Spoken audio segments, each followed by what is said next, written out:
Hello, today I'm here to talk about death in Roman culture. Some quick facts before we begin. The Romans lived some pretty long lives. On average, they lived from 40 to 50 years, which is impressive given the times.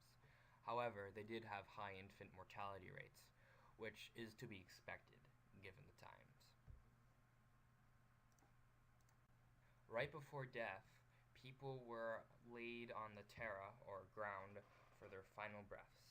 Then the people around them would clamant or shout their name right after they died. This was thought to recall the soul.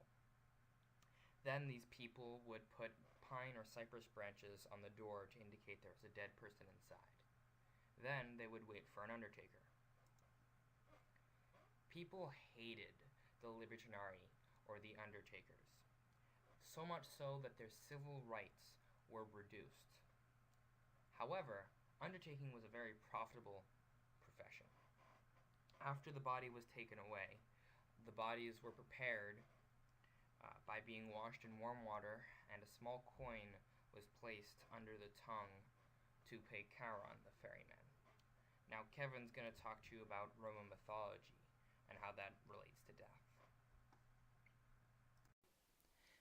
After being ferried across the river Styx by Charon, a soul was then sentenced to one of three areas. The fields of punishment were for those who had done bad in their life. Elysium were for those who had done well in their life. The Isles of the Blessed were for those who had achieved Elysium, then chose to be reborn, achieved Elysium again, chose to be reborn, and then achieved Elysium a third time. The fields of Asphodel were for those who had done neither good nor bad in their life. They were for souls who did not belong anywhere else in the underworld.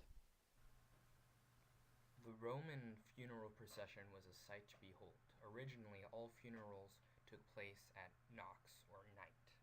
And these funerals were really impressive, as I said earlier.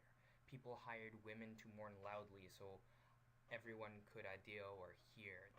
The funeral processions had salutatorists, dancers, and clowns to mock the dead. There were also instruments played, flute and brass mainly. Now, at the funeral itself, they were mostly public affairs, and the eldest son or relative would talk about the deceased. Mainly, they'd focus on the deeds of the deceased. And what the really interesting fact about these funerals is there was someone there who had the stature of the deceased, and that person would wear a persona or a mask that resembled the deceased very closely, so it looked like the deceased was there.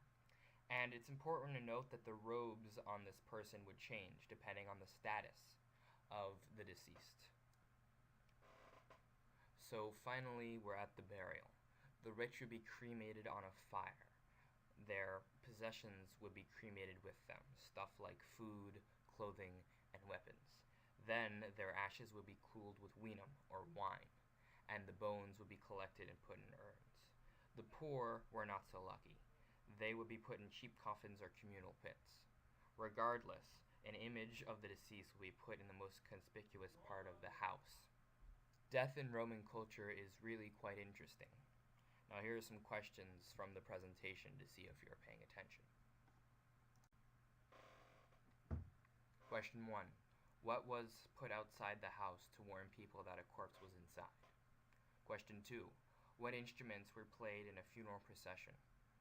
Question 3. How were the poor buried? Question 4. What was thrown on the pyre? And question 5. How was the body prepared?